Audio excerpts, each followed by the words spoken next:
Hey guys, welcome to the shop this week. On this week's episode, I am going to talk about one of my favorite builds to date, and it is this walnut wine cabinet. Why is it my favorite? It features a really cool thing called a tambour door, and those are individual pieces that are connected with canvas, writing in a groove to reveal what's on the inside. So let's take a look at how that works and why this is one of my favorite things. This particular cabinet features walnut burl, and I'll show you that in detail and what that looks like up close. But again, it reveals and wraps around the edges of the cabinet, one of the best features.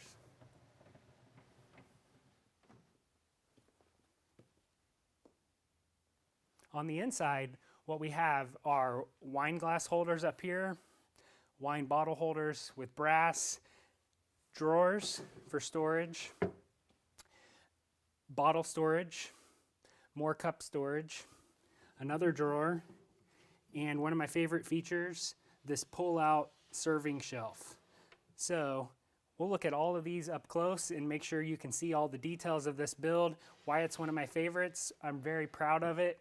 There's things that I can do different, do better, and I'm going to show you those as well. So I hope you enjoy. I hope you're liking my videos, and I hope you're subscribing so that we can keep on doing this and I can keep sharing what I build in my shop, why I love it, and I hope you join along. So let's take a look. This walnut burl is one of the favorite features. It features a four-way book match. So if you can find the seam here in the middle, you can see that is book matched this way as well as this way. So that creates the big panel, and let's look at that in the movement.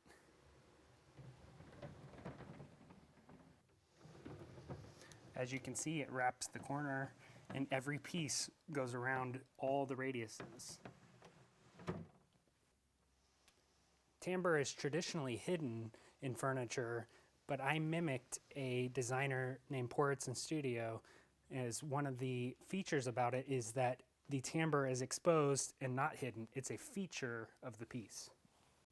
Although I can't show you anymore, on the back side of this door is fabric, and the canvas is actually glued in a vacuum press to every slat, individual slat on this piece. And that is what holds it together and allows them to move as one unit in the track.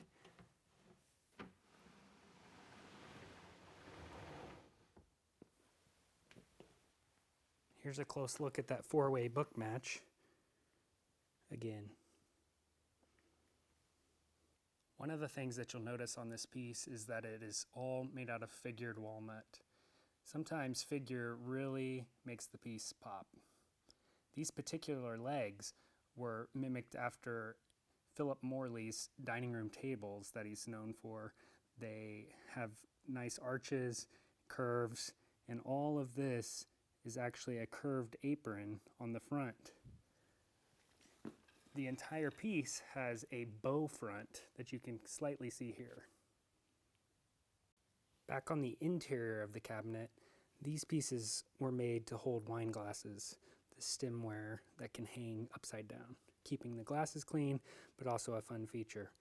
On the interior of the cabinet, every bit of it is made out of walnut plywood. These are brass bars that I embedded in the back panel to support the wine bottles in a honeycomb pattern.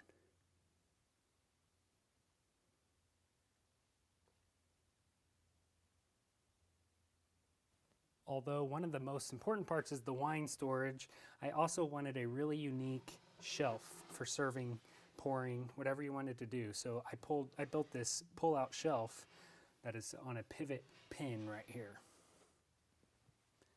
There's a remainder inside the cabinet that provides this force for allowing this to cantilever out unsupported.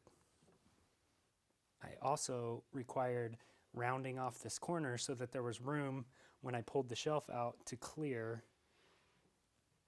And because of the shape of the cabinet, I also had to do that on the front edge as well. This crotch piece is a solid piece of wood, and I left plenty of room to allow for wood movement, but you needed a very stable piece to allow it to slide in and out freely and not bind with wood movement. As you can see here, this board is actually a book match for the drawer fronts. I split an 8/4 board into 2 halves and created the 3/4 drawer fronts. Another feature that I really like is on the drawer boxes themselves being contrasting wood of maple. I added the brass detail to reinforce the joint and add to the overall appeal of the piece. For ease, I did rabbited drawer, but it needed the strength of the brass pins that you see. I hope you enjoyed looking at this cabinet in depth. It is definitely one of my favorite builds to date. Those are the reasons that I really appreciate the details and enjoyed the process of building this cabinet. Contrasting woods is one of my favorite things, using maple drawer sides with the walnut, the shelf that is hidden but accessible, cantilevering, all of that is just a fun, unique design choice. The Tambour door is absolutely one of the best things just because of the visual appeal of it wrapping around a corner with a radius. You can really see it open up and move, and then all of those pieces come together and there's just a faint line here, and that process was a very big challenge. That is done with a vacuum bag, razor blade, canvas. It's quite the process, and I will definitely show that at some point if you keep following along. One of my favorite details that I took was building these 4 wine glasses. So I wanted something more than just a standard slot. So I took a bevel cut on both sides of this board, spaced it off appropriately so the foot of stemware could slide in there and fit and hang, supported, keeping the glasses clean. One of the fun details. The brass bars, that was a challenge. The way that I accomplished that was this back panel. That back panel is 3/4 inch plywood. I drilled the holes perfectly sized to where when I pushed this brass pin in, it was friction fit. Well, just to make sure that it stayed, I put epoxy in each one of those holes before I put the brass in and really locked it in place. I haven't had any issues with those. On the drawer fronts, I told you, book matching a 8/4 board so that they matched from left to right. All the plywood is the case on the inside, which helps with wood movement, keeping this case stable. It looks pretty good for the interior of a cabinet. I'm surprised sometimes with walnut plywood how nice it looks, but it also makes it very easy to build. This piece took me no time to build because I used existing sheet goods, plywood for all of these staves, and really it was just veneer work and a few solid pieces, which is the top, the bottom, and the legs. The hardest part of this whole build was actually this base because it is a bow front base, and the apron on the front, not only does it have a curve up and down here, it actually swings out, and all of that was quite the challenge. If you look on these legs, those, like I said, were a Philip Morley leg, one of my favorite looks. They're tapered, they have a curve. All of that is a challenge, but in the end, produces this really fun piece. Again, my favorite part, the tambour wrapping the piece.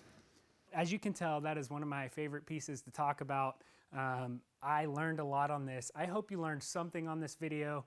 Unfortunately, I wasn't filming at the time when I built it, so I don't have any of the build details on video. I will definitely do that at some point. We'll do another tambour cabinet with the instructions on how in the world I made this panel. Those are the things that I want to do on this video, is just kind of show you what I've worked on, what I've built in the past. A lot of the stuff that I build is gone in someone's home, but some stuff like this I built for fun, and I really want to show you in depth and show others what I've made and what I'm capable of. So if you're not liking and subscribing on this, I would really appreciate it. We'll update every week, and we will see you with another build video or a tour next week. Talk to you later. Bye.